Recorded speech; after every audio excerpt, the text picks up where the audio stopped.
In geopolitics, you've got simmering tensions, and then you have flashpoints.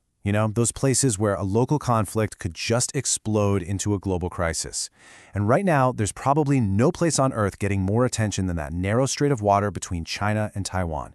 And one specific year, 2027, keeps coming up as the potential tipping point. So let's unpack why. So what's the big deal with 2027? I mean, why that year? Well, it's not a random date pulled out of a hat. This comes from the very top. Former CIA Director William Burns flat out said that U.S. intelligence indicates China's leader Xi Jinping has ordered his military to be ready to pull off a successful invasion of Taiwan by that year. You can imagine that statement set off alarm bells in capitals all over the globe. But here's the thing. The 2027 date isn't just about a military deadline.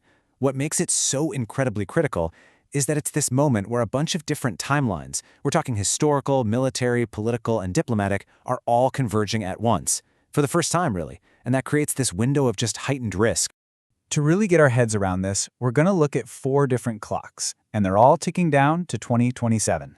We'll start with the history of the conflict, then we'll jump into the military arms race, the political pressures on leaders on both sides, and finally, the super delicate diplomatic dance that the United States is trying to lead. Okay, so our first clock takes us back in time. It's a historical one, because the tension we see today, it's not new. It's actually rooted in an unfinished civil war that's been basically frozen in time for more than 75 years. So picture this. World War II ends and that shaky alliance between Chiang Kai-shek's nationalists and Mao Zedong's communists just shatters. By 1949, Mao's forces win and they establish the People's Republic of China. The defeated nationalists, they flee across the strait to Taiwan and set up the Republic of China. And ever since, both governments have claimed to be the one true government of all of China. It's a conflict that never officially ended. Okay, now this slide is where the language gets really important, and you have to pay close attention to the wording. Beijing has its One China principle. It's absolute, non-negotiable. Taiwan is part of China, period. The U.S., on the other hand, has a One China policy. See the difference? Washington acknowledges Beijing's position, but it doesn't actually endorse it. It's this tiny but crucial bit of diplomatic ambiguity that has let the U.S. have a strong, unofficial relationship with democratic Taiwan while still having formal ties with mainland China. In that long historical stalemate, well, it brings us to our second clock, the military one. For decades, China just didn't have the muscle to cross that 100-mile-wide Taiwan Strait. That is absolutely no longer the case. Beijing has been on a tear building up one of the most advanced militaries in modern history, and it's all been with one primary goal in mind. And this is the bombshell, right? It's a direct order. This isn't some vague goal like, let's be a great military. Nope. It's a specific instruction with a specific target and a very specific deadline. This 2027 milestone is the central gear that's driving that whole military clock.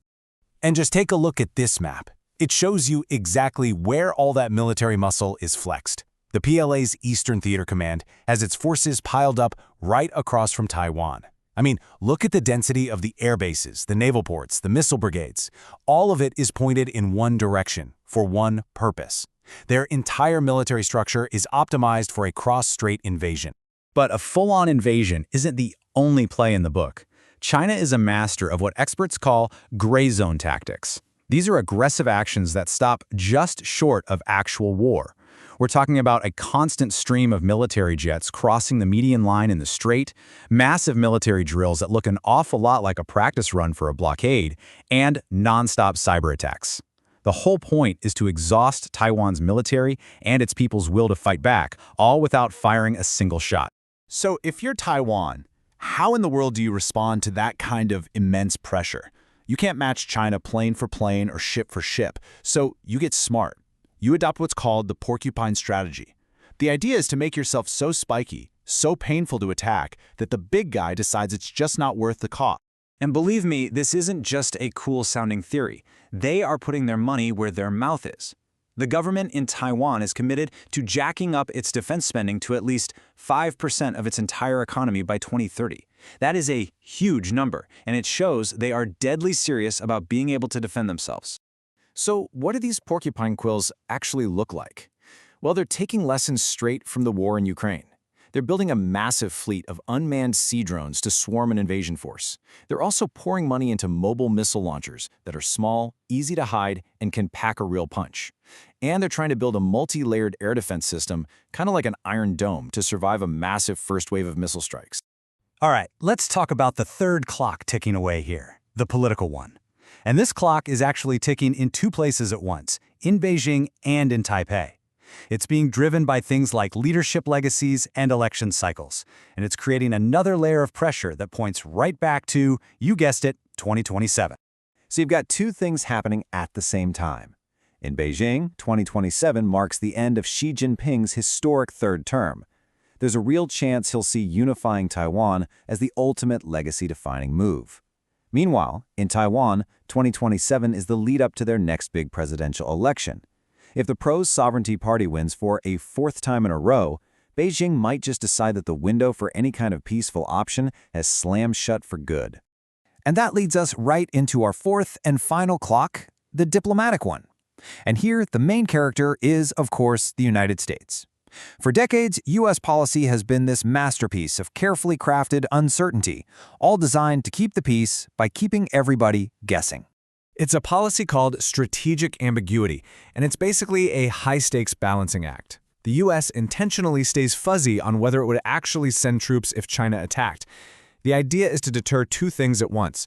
It's supposed to stop Beijing from attacking, but it's also supposed to stop Taipei from declaring formal independence, which would almost certainly trigger a war.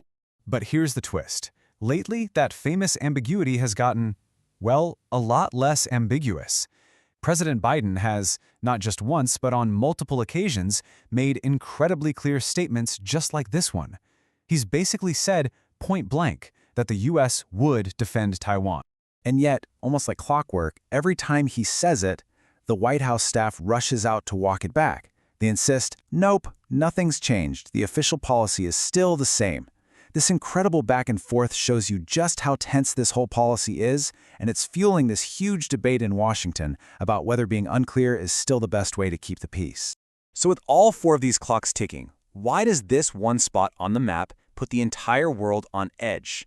The answer is right here on this chart. And honestly, this number is just staggering. Taiwan manufactures 92% of the world's most advanced semiconductors. It is no exaggeration to say they have a near monopoly on the building blocks of our entire modern world. And let's be really clear here. This is not some abstract economic number. We're talking about the tiny, brilliant brains inside your phone, your computer, your car. Pretty much every piece of advanced technology you rely on every single day, not to mention the world's most sophisticated weapons. A war that stops chip production in Taiwan would plunge the global economy into a depression we haven't seen in our lifetimes. And that's why this quote is so chilling. Because despite all of that, despite the risk of global catastrophe, Beijing's bottom line has never wavered. As they make perfectly clear, unification isn't a hope or a wish, it's a vow. They'd prefer to do it peacefully, but the threat of force has never, ever been taken off the table. And so, that leaves us with the big unsettling question, doesn't it?